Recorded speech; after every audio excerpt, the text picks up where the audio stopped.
तर हे आहेत उपसर्ग आणि प्रत्यय.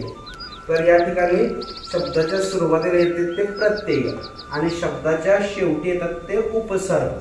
प्रत्यय हे आपल्याला नवीन शब्द तयार करण्यासाठी येतात. आता या ठिकाणी सहवास, सहवास हा नवीन शब्द तयार झाला, पण त्याच्या अगोदर सह हा काय प्रत्यय आलेला आहे. सहयोग, सहकार्य, सहजीवन, सहकुटुंब हा नवीन शब्द तयार झाला आहे. अशाच पद्धतीनं हा प्रत्यय असलेला शब्द आहे बघा.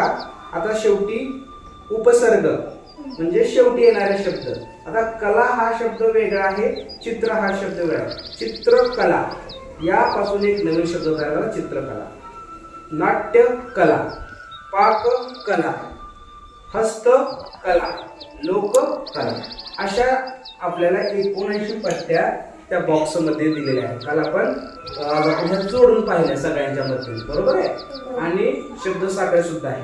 आपल्याला याचा उपयोग आपल्याला नवीन शब्द तयार करण्यासाठी होतोय.